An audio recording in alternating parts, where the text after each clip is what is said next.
দাদা একটু কথা ছিল আপনার সঙ্গে। হ্যাঁ বলুন, কি কথা? বলছি দাদা, আপনার থেকে যে খানিকক্ষণ আগে মাল নিয়েছিলাম, 500 টাকা দিয়েছিলাম, আর আপনি যে টাকা ফেরত দিলেন, আপনি না 100 টাকা ভুল করে বেশি দিয়ে ফেলেছিলেন, সেটাই দিতে আসলাম। ও আচ্ছা আচ্ছা, আসলে দোকানে এত কাস্টমার আছে তো, তাই মনের ভুলে কখন 100 টাকাটা বেশি দিয়ে ফেলেছি বুঝতে পারিনি। টাকাটা ফেরত দেওয়ার জন্য ধন্যবাদ। না না দাদা, ধন্যবাদ দেওয়ার কোনো ব্যাপার নেই এখানে। আচ্ছা বলছিলাম, এরকম টাকা কাউকে বেশি দিলে তো কেউ ফেরত দিতে আসেনি আজ পর্যন্ত, তাই টাকাটা আপনি ফেরত দিলেন, এটার পিছনে কি কোনো কারণ? কারণ আসলে অনেক দিনের পুরনো একটা কথা আমার হঠাৎ করে মনে পড়ে গেছিল, সেই জন্যই আপনাকে টাকাটা আমি ফেরত দিয়ে গেলাম। পুরনো কথা? কি পুরনো কথা দাদা? 6 মাস আগেকার কথা। আমি একদিন বাড়িতে বসেছিলাম। দাদা, একটু কথা ছিল আপনার সঙ্গে। হ্যাঁ, কি কথা? কথাটা হলো, আপনি জমির থেকে আমার ট্রাক্টরটা আটকে দিয়েছেন। হ্যাঁ, আটকে দিয়েছি। তো কি হয়েছে? কিন্তু আমার ট্রাক্টরটা আপনি আটকালেন কেন? তো আটকাবো নাই বা কেন? তোর ট্র্যাক্টর দিয়ে পাশের জমিতে চাষ দিচ্ছিল, ভালো কথা। আমার জমির ক্ষতি করলো কেন তোর ড্রাইভার? আগে সেটা বল। দাদা মানছি আমার ড্রাইভার ভুল করেছে, কিন্তু ওটা তো আমার রুজি রোজগার। আপনি যদি এইভাবে আমার ট্রাক্টরটাকে আটকে দেন, তাহলে আমি চলবো কি করে? তোর কি করে চলবে সেটা আমার জানার দরকার নেই। তোর ড্রাইভার আমার জমির ক্ষতি করেছে মানে তোর ট্র্যাক্টর আজকের থেকে আমার।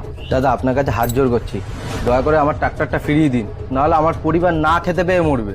ওই, তোর পরিবারের ঠেকা কি আমি নিয়ে বসে আছি? তোকে তো বললাম এখান থেকে যেতে। চল, হট।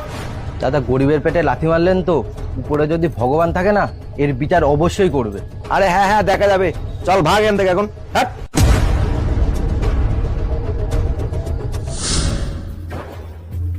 আসলে 6 মাস আগে না, আমি একটা খুব লোভী মানুষ ছিলাম। টাকাকে টাকা বলে মনে করতাম না, মানুষকে মানুষ বলে মনে করতাম না। সেই জন্যই সেই ছেলেটার অভিশাপ আমাকে আজকে শেষ করে দিল, পুরো পথের ভিখারি বানিয়ে দিয়েছে। সেই জন্য একটা কথা ঠিক, কখনো গরিবের পেটে লাথি মেরে উঁচুতে ওঠা যায় না। তার জলযন্ত্র উদাহরণ হচ্ছে আজকে আমি। তাই জন্য দাদা 100 টাকা পকেটে রেখে নিজের পাপটা আর বাড়াতে চাইনি, আপনাকে ফেরত দিয়ে গেলাম। এই যে দাদা, আপনি আপনার ভুলটা বুঝতে পেরেছেন, আমার দৃঢ় বিশ্বাস আপনি আবার ঠিক ঘুরে দাঁড়াবেন। সেটা হলে তো খুবই ভালোই হয় দাদা। যাই হোক, অনেকক্ষণ কথা হলো আপনার সঙ্গে, পরে আবার দেখা হবে। আসলাম।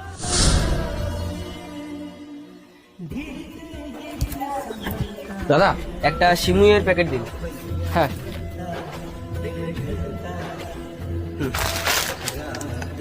এই যে টাকাটা।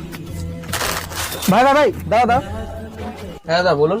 ভাই টাকাটা ফেরত নিয়ে যাও। ফেরত নিয়ে যাব? তার মানে ঠিক বুঝলাম না। মানেটা হলো, গতকাল যে তুমি আমার থেকে সিমুইয়ের প্যাকেটটা নিয়ে গেছিলে না, হ্যাঁ নিয়েছিলাম তো। আসলে সিমুইয়ের দাম 50 টাকা, আর আমি